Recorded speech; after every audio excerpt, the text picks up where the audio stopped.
5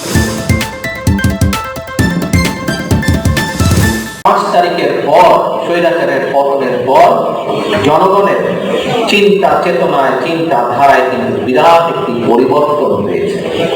নিশ্চয়ই আপনারা এই ব্যাপারে অবহিত আছেন। প্রিয় সহকর্মীবৃন্দ, আমরা একটি রাজনৈতিক দল, আমরা রাজনীতি করি জনগণের জন্য, বাংলাদেশের জনগণের জন্য। আমরা রাজনীতি করি এই দেশের জন্য। যেহেতু আমরা জনগণের দল, আমরা যেহেতু স্লোগান দিই, শহীদ জিয়ার একটি স্লোগান, বিএনপি সকল রাজনৈতিক ক্ষমতার উৎস জনগণ, এই স্লোগানটি আমরা প্রায় মাঝে মাঝে দিয়ে থাকি। প্রিয় সহকর্মীবৃন্দ, যদি এই স্লোগানটা আমরা দিয়ে থাকি, এই স্লোগানটিকে আমাদের বিশ্বাস করতে হবে। শুধু মুখে স্লোগান দিলেই, বক্তব্যে বললে হবে না, স্লোগানটিকে মনে ধারণ করতে হবে, আমাদের চিন্তা চেতনায় আমাদেরকে ধারণ করতে হবে। কারণ আমরা যদি মানুষের চিন্তা চেতনা বুঝতে সক্ষম না হই, মানুষ যে ধরনের পরিবর্তন চায় তার সাথে যদি আমরা সামঞ্জস্য রাখতে না পারি, সমান তালে চলতে না পারি, সহকর্মীবৃন্দ, আমরা তাহলে রাজনৈতিকভাবে ক্ষতিগ্রস্ত হব। আমি কাউকে ছোট বা বড় করার জন্য বলছি না, তবে বাস্তবতা হচ্ছে এই বাংলাদেশে বহু রাজনৈতিক দল ছিল, বহু রাজনৈতিক দলকে আপনারা দেখেছেন, বিশেষ করে এখানে যারা সিনিয়র নেতৃবৃন্দ আছেন, আপনারা বহু রাজনৈতিক দলকে দেখেছেন। এই রাজনৈতিক দলগুলো কিন্তু একসময় বাংলাদেশে একটি অবস্থান ছিল, বা আজকে তাদের জনগণের মাঝে সেভাবে কোনো অবস্থান নেই। আছেন তারা, কিন্তু জনগণের মাঝে সেভাবে তাদের কোনো অবস্থান নেই। কেন? কারণ একটি জনগণের যে চিন্তা চেতনা, তার সাথে তারা সামঞ্জস্য রাখতে পারেনি বলেই জনগণের মাঝে তারা ভিত্তি স্থাপন করতে পারে।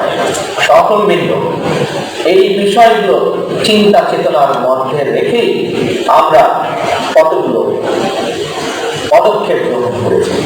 আপনাদের নিশ্চয়ই মনে আছে যে প্রায় 1.5 বছর আগে বাংলাদেশ জাতীয়তাবাদী দল বিএনপি সমগ্র দেশের সামনে, দেশের মানুষের সামনে 31 দফা একটি দিয়েছিল। 31 দফা নামে কতগুলি কর্মসূচি বা পরিকল্পনা বা চিন্তা চেতনা আমরা জাতির সামনে উপস্থাপন করেছিলাম। সেটা সহকর্মীবৃন্দ, আমরা গত 1 সপ্তাহে দেখতে পাচ্ছি যে কিছু বরেণ্য ব্যক্তি, বর্তমান সরকারের কিছু ব্যক্তিবর্গ, তত্ত্বাবধায়ক সরকার বা এই অন্তর্বর্তীকালীন সরকারের ব্যক্তিবর্গ, আমাদের কিছু কিছু মানুষ কিছু কিছু পরিবর্তনের কথা বলছেন, যে দেশে এই ব্যবস্থা হওয়া উচিত, সরকার ব্যবস্থা এই হওয়া উচিত। সহকর্মীবৃন্দ, আপনাদের সকলের মনে না থাকলেও নিশ্চয়ই অনেকেরই মনে আছে, আমরা যে 31 দফা প্রায় 1.5 বছর আগে 2023 সালের জুলাই মাসে উপস্থাপন করেছিলাম, তার মধ্যে কি কি ছিল খুব সংক্ষেপে আপনাদের সামনে আমি কয়েকটি বিষয় তুলে ধরব যে 31 দফার মধ্যে কি ছিল। সহকর্মীদের খুব স্বাভাবিকভাবে দেশের মানুষের চিন্তা চেতনার পরিবর্তনের সাথে সামঞ্জস্য রেখে, সামগ্রিক পৃথিবীর অবস্থার পরিবর্তনের সাথে সামঞ্জস্য রেখে স্বাভাবিকভাবে যে 31 দফার মধ্যে ছিল আগামী দিনে দেশের অর্থনৈতিক ব্যবস্থা কি হবে, কিভাবে চিন্তা করে অর্থনৈতিক ব্যবস্থা, আগামী ভবিষ্যতে দেশের নারীর স্বাধীনতা কি হবে সেটি আছে আমাদের 31 দফা, অর্থনীতি আছে 31 দফা, আগামী প্রজন্মের শিক্ষা ব্যবস্থা কেমন হওয়া উচিত সেটি আছে আমাদের 31 দফা, আগামী দিনে দেশের বিচার ব্যবস্থা কেমন হওয়া উচিত সেটি আছে আমাদের 31 দফা, দেশের মানুষের চিকিৎসার সুবিধা কেমন হওয়া উচিত সেটি আছে আমাদের 31 দফা, আগামী দিনে বাংলাদেশের প্রশাসনে কিভাবে তাদের নিযুক্ত হলে দেশের মানুষ উপকৃত হবে সেটি উল্লেখ করা আছে আমাদের 31 দফায়। প্রিয় সহকর্মীরা, এইগুলো যেমন আছে, একই সাথে কতগুলো মৌলিক বিষয় আমরা উল্লেখ করেছি। সেই মৌলিক যে বিষয়গুলো আমরা উল্লেখ করেছি জনগণের চিন্তা চেতনার সাথে সামঞ্জস্য রেখে, কারণ আগেই বলেছি বিএনপি এমন একটি দল যে দলটি রাজনীতি করে বাংলাদেশের জনগণের জন্য, বাংলাদেশের স্বার্থে চিন্তা করে। কাজে যেহেতু আমরা জনগণের চিন্তা চেতনার সাথে চলতে চাই, দেশের স্বার্থ আমাদের কাছে সর্বোচ্চ অগ্রাধিকার, সেজন্যই আমরা প্রস্তাব করেছি এইসব চিন্তা চেতনা। মৌলিক 2-3টি বিষয় আপনাদের সামনে আমি তুলে ধরতে চাই। প্রিয় সহকর্মীবৃন্দ, বিগত স্বৈরাচারের বিরুদ্ধে আমরা প্রায় 64টি রাজনৈতিক দল একসাথে সংগ্রাম করেছি, আন্দোলন। এই রাজনৈতিক দলগুলোর মধ্যে নিঃসন্দেহে বিএনপি সবচেয়ে বড় রাজনৈতিক দল, সবচেয়ে বেশি সংখ্যক জনসমর্থিত বা জনভিত্তির উপরে প্রতিষ্ঠিত একটি রাজনৈতিক দল। বা আমাদের সাথে আরো কিছু রাজনৈতিক দল আছে যাদের আকার আয়তন ভিত্তি হয়তো বা অত বড় না, বিরোধী দল, কিন্তু দেশের মানুষের তাদের প্রতি সমর্থন আছে।